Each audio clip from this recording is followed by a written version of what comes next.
There we are, Silver Beach.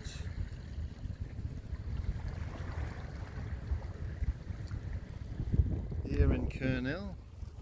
And I'm sitting, well, standing on the apparent spot where the first Englishman set foot in Australia. There's a memorial stone here. It reads, according to tradition in the Cook family, Midshipman Isaac Smith, cousin of the wife of Captain James Cook, afterward an admiral of the British fleet, was the first Englishman to land on this rock and on the shores of New South Wales, April 29, 1770. So this is the rock apparently. The Endeavour would have been moored out there and they would have come in a longboat. Now apparently just over here there was resistance from two Aboriginal natives with spears, and they held them up here for a good 20 minutes to half an hour until Cook ordered Isaac Smith to set foot here on this rock to make their intentions clear. Apparently one was shot with buckshot in the leg, which is very controversial. Made the Aboriginal bleed, but it was only like buckshot apparently, but didn't kill him. But yeah, it was I guess a standoff, and then Cook ordered for the musket to come out or something, and that's what happened. All happened here. There's a memorial there that obviously is a memorial to the landing, but I haven't been able to get in there. They're doing some sort of work over here.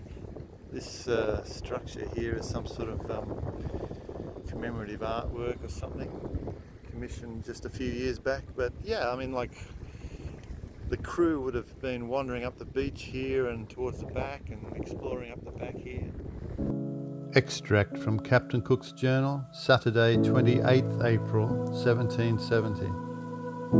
At daybreak we discovered a bay and anchored under the south shore about 2 miles within the entrance in 6 fathoms of water, the south point bearing southeast and the north point east.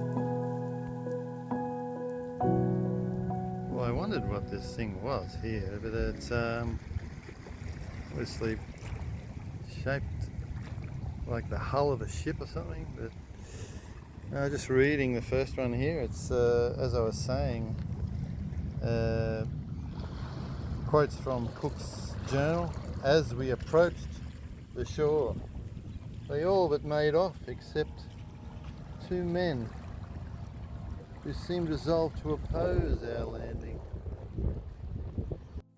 Cook goes on to write that day, I thought that they beckoned us to come ashore, but in this we were mistaken, for as soon as we put the boat in, they again came to oppose us, upon which I fired a musket between the two. One of them took up a stone and threw it at us, which caused my firing a second musket load with small shot. And although some of the shot struck the man, yet it had no other effect than to make him lay hold of a shield or target. Immediately after this we landed, which we had no sooner done than they throwed 2 darts at us. This obliged me to fire a 3rd shot, soon after which they both made off. Joseph Banks writes that day, they called to us very loud in a harsh sounding language of which neither us or Tupia understood a word, shaking their lances and menacing, in all appearance, resolved to dispute our landing to the utmost, though they were 2 and we were 30 or 40 at least. In this manner we parleyed with them for about a quarter of an hour, they waving to us to be gone, we again signing that we wanted water and that we meant them no harm. They remained resolute, so a musket was fired over them. Cook and his men, while they were here for those few days, appeared to live on local game. A quantity of darts, which is a type of bird, lay about the huts. These we took away with us. 29th April 1770. Here we left several articles such as cloth, looking glasses, combs, beads, nails. From what I have said of the natives of New Holland, they may appear to some to be the most wretched people upon earth, but in reality they are far more happier than we Europeans. They live in a tranquility which is not disturbed by the inequality of condition.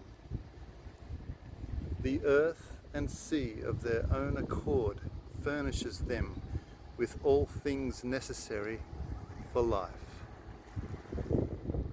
23rd August 1770.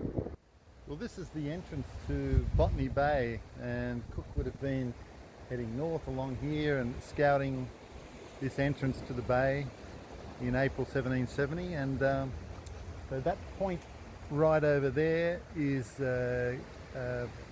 Cape Banks, and of course the landing spot was further just into the bay a little bit further. So yes, this is a place called the Steps at Botany Bay National Park.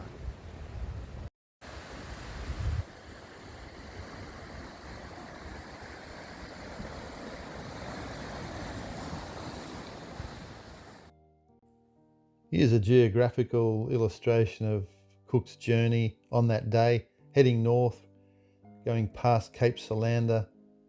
They decided then to enter Botany Bay, passing Cape Banks, and the Captain Cook landing site is there shown.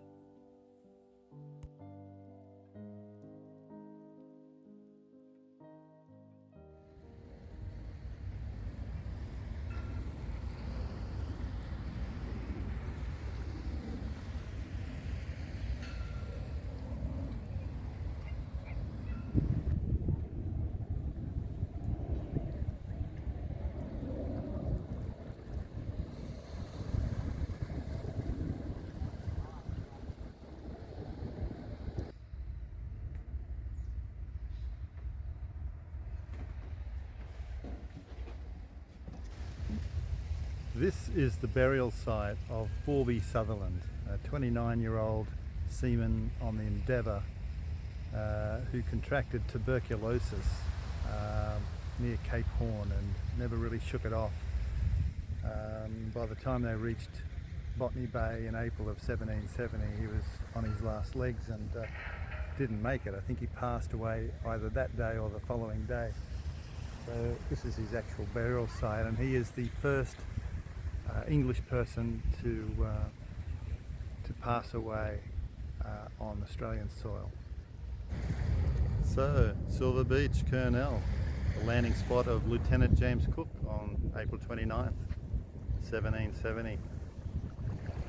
That's 254 years ago now. I've been on this earth for only about 24% of that time. So yes, we're a young country, especially when it comes to colonisation anyway.